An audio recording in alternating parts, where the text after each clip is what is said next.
사랑과 마음 상담센터에서 보내드리는 새벽 프로그램 이른 아침 햇살 받기입니다. 하나님의 말씀을 들으며 새롭게 되는 나를 체험하는 시간 되시길 바랍니다.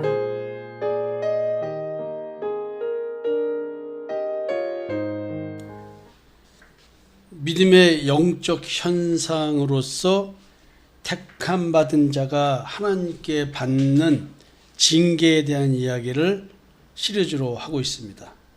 오늘부터는 아모스 6장 14절의 말씀을 가지고 택하신 백성을 치시는 하나님이라는 주제로 말씀을 나눠볼까 합니다. 만군의 하나님 여호와께서 가라사대 이스라엘 족속아 내가 한 나라를 일으켜 너희를 치리니 저희가 하맛 어기에서부터 아라바 시내까지 너희를 학대하리라. 참 무서운 얘기입니다. 왜 하나님이 이스라엘을 치신다고 하실까요?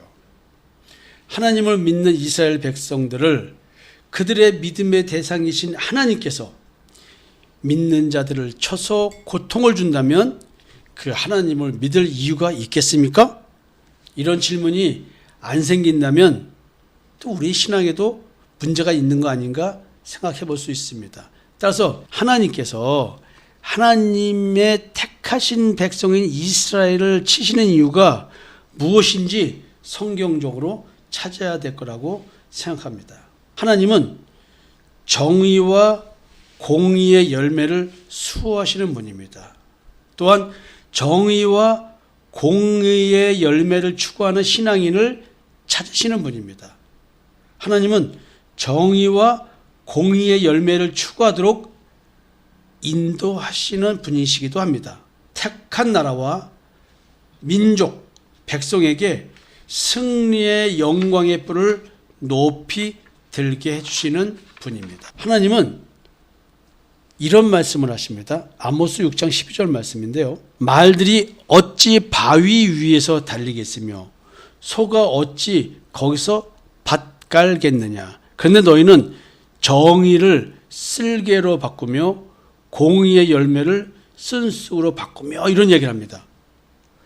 현재 상황은 어떤 상황이냐면 순리에 맞지 않는 매우 비이성적 상황이다라고 말하고 있어요. 하나님께서는 지금 부드러운 땅에서 밭을 갈지 바위 위에서 땅에서 말이 달리지 어떻게 달리겠느냐.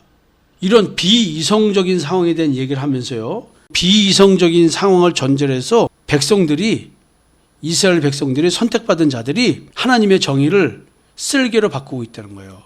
공의의 열매를 쓴쑥으로 바꾸고 있대. 하나님 앞에서 상상할 수 없는 죄악을 저지르면서도 백성들이 모르고 있다는 거예요.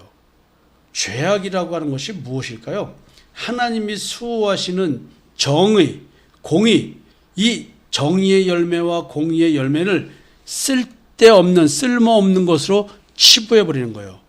정의를 지키면 좋은 것이 아니라 정의는 지키면 도리어 독이 된다고 여기는 분위기가 심화되고 있다는 것이죠. 정의를 지킴으로써 올바른 의의 열매가 넘쳐나 살만한 사회가 조성돼야 되는데 도리어 의의 열매를 맺는 것을 고통스러움으로 여기는 분위기가 심화되고 있다. 여기서 말하는 정의는 무엇이며 공의의 열매는 무엇일까요? 십자가의 대속의 은총을 믿는 믿음, 이게 사실은 공의며 저스티스인 것입니다. 이것이 예수 그리스도의 십자가의 대속의 은총을 믿는 믿음의 의를 추구하는 것, 이게 공의겠죠? 이게 의의 열매겠죠. 양심의 악을 깨닫고 참마음과 온전한 믿음으로 하나님께 나아가는 것이어야 되는데 이것을 제대로 깨닫지 못하고 있으면서 다른 신앙을 얘기한다. 마음에서 왕노릇하는 죄를 없애는 것, 즉 죄의 몸인 옛사람을 십자가에서 주님과 함께 못 박아 죽인 후에 마음의 심이 이루어지는 그 안식의 땅, 그 땅에서 맺어지는 성령의 열매를 추구해야 되는데 이게 선인데 그럼 악을 추구하고 있다. 이것은 뭐예요? 이거를 뭘로 바꿔요? 공의를 지금 쓸개로 바꾼다는 말은 독으로 바꾼다는 얘기예요. 독, 포이즌. 그 다음에 쓴 쑥으로 공의의 열매를 바꾼다. 쓴쑥이라는 말은 비터니스, 쓴맛, 단맛인데 쓴맛을 바꾸고 있다는 얘기죠. 그러면 정의를 독으로 바꾸고 있다는 얘기. 근데 이 독이 우리는 정의로 느껴지고 있고 쓴맛이 단맛으로 느껴지고 있다는 거 아니에요? 절대로 심판날에 구원을 주지 못한다고 생각하는 거예요. 뭐가? 십자가의 대속의 은총이. 양심으로 하나님을 섬긴다는 말, 이거 절대로 인정할 수 없다는 거죠. 행위로 섬겨야지. 율법을 문자대로 그대로 준수해야지. 절대적으로 이 양심으로 하나님을 섬긴다는 말을 이해할 수 없다는 것이죠. 죄가 왕노타는 것, 죄가 왕. 어디서? 내 마음속에서 왕노타고 이거 알지도 못하고 철저히 부정하고 있는 생각. 이게 지금 악인데, 이게 뭐냐면 오직 율법의 행위를 철저히 준수함으로써 율법의 의를 추구하여 하나님 앞에 서는 것만이 올바른 신앙이라고 강력히 주장하는 거예요. 율법의 행위에 의해 열매를 맺는 것만이 올바른 신앙이라고 강력히 주장하는 것. 이게 악인 거예요. 자기의 의를 추구하는 것. 양심의 악, 악한 양심. 이게 뭐냐면 자기의 의를 추구하게 만드는 거거든요. 하나님이 생각하시는 의, 하나님이 원하는 의를 추구하는 신앙이 아니라 자기 스스로들이 선악을 알게 한 남의 열매를 먹고 선과 악을 스스로 판단해서 선을 추구하고자 하는 이 자기의 의, 이게 지금 악이라고 하는 거예요. 근데 이것이 독이요, 쓴맛인데 이것을 좋은 독이 아니고 양약이라고 여기고 쓴맛을 단맛으로 느끼는 이것. 그래서 선악을 알게 한 남의 열매를 보니 보암직하고 먹음직하고 지혜롭게 할 만큼 탐스러운 열매라고 말하는 거 아니에요. 지금 이 얘기를 하고 있는 겁니다. 아모스 6장 13절에 이런 얘기를 하고 계세요. 허무한 것을 기뻐하며 이르기를 우리는 우리의 힘으로 뿔들을 취하지 아니하였느냐 하는도다. 무서운 얘기죠. 독을, 쓴맛을 양약이라고 여기고 단맛이라고 여기니 이게 허무한 거예요. 아니 독을 좋은 약이라고 생각하고 쓴맛을 단맛이라고 하니 이게 허무한 거 아니에요? 이게 허무한 것. 사실 이 허무한 것은 뭐냐면 우상숭배에서 나오는 얘기입니다. 허무한 것을 기뻐하며 이르기를 우리는 우리의 힘으로 뿔들을 취하지 않냐. 내가 내 힘으로 뿔을 취한다는 말은 영광이거든요. 자기 영광 취하는 것. 내 스스로가 올바른 신앙생활을 하고 있다고 생각하는 거예요. 내 행위로 말미암아. 내 스스로의 힘, 자기의 뜻, 자기의 의지로 신앙생활을 하고 있는 거예요. 악한 양심을 따른다는 얘기는 자기의 의를 생산하게 만드는 그 양심의 법정에서의 판결, 이걸 따라 산다는 겁니다. 허무한 것, 로다바르.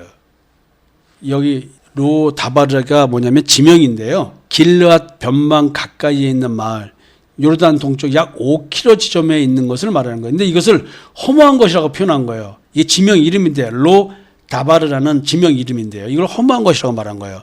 갈릴리 바다 남쪽 약 19km 지점에 있는 지명이에요. 이 지명의 문자적 의미는 없는 것이에요. nothing이에요. 지도자들이 가치도 없고 존재하지도 않는 허무한 것을 추구하며 이를 기뻐하는 어리석음을 저지르고 있다라는 말의 의미인 거예요. 독을 몸에 좋은 양약으로 여기고 쓴맛을 단맛으로 여기니 이게 얼마나 의미 없는 짓을 하고 있는 거예요. 그 다음에 뿔이라는 말이 뭐냐면 카나임이라는 뜻이에요. 이 뿔은 자존심, 승리를 의미하고 있는데 이것도 뭐냐면 지명이에요. 아스다롯, 가르나임을 의미하며 다메섹으로 가는 길에 바산 광야에 있는 지명이에요. 여로보암이 아람 땅을 침공하여 승리했을 때 취한 곳이 이 지명입니다. 근데 이거를 지금 뿔이라고 해석을 했어요. 두 지명을 갖고 설명하고 있어요. 근데 카나임이라는 이 지명은 정치적으로 굉장히 자부심이 큰 곳이었답니다. 국가적 자부심이 하나님의 능력이 아닌 자신들의 능력으로 이루었다고 생각하는 이 어리석음. 지금 이것을 지명을 이용해서 이런 심리적인 것을 설명하고 있습니다. 이게 다 악이라는 거예요. 권력자들이 국가 권력을 유지하고 강화하는 수단으로서 뭐가 사용되고 있냐면 악이 사용되고 있는데 이 악이 뭐냐? 이스라엘 백성들이 공의와 의로운 일을 저버리고 악을 통하여 하나님 앞에 바로 선 듯이 착각하게 하여 교권을 장악하고 있다는 것을 지적하고 있는 거예요. 이게 뭐냐면 십자가의 대속의 은총을 저버리고 율법적 행위, 율법의 완벽주의, 율법, 성경에 기록되어 있는 말을 행위로 100% 준수하려고 하는 것, 의미를 깨닫는 것이 아니라.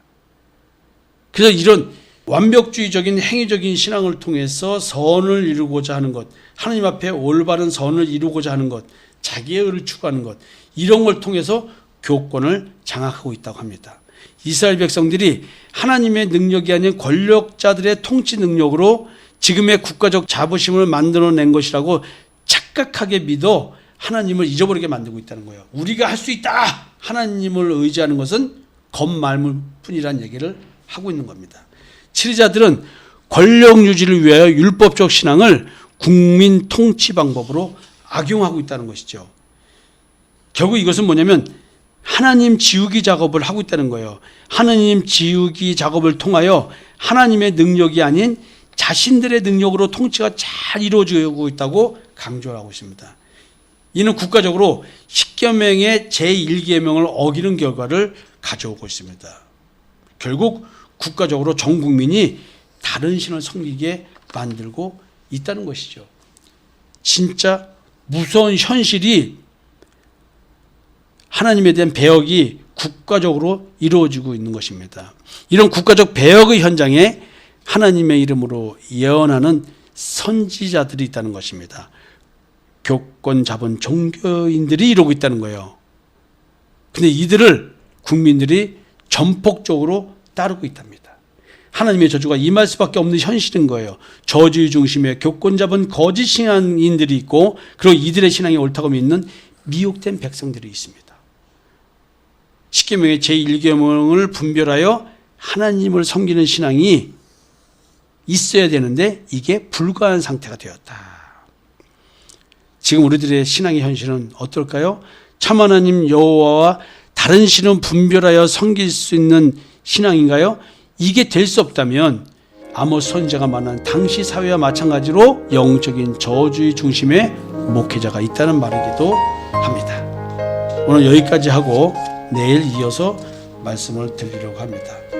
여러분, 오늘은 한번 지난날의 신앙생활을 하면서 나에게 말씀을 전해줬던 목회자들에 대한 생각을 한번 해보면서 영적 분별력이 있는 하루를 지냈으면 좋겠습니다. 여러분, 내일 뵙겠습니다.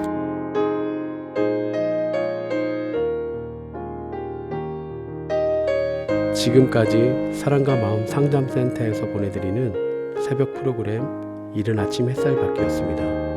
오늘도 하나님의 주권적 역사로 마음을 치료받는 삶을 누리시기 바랍니다.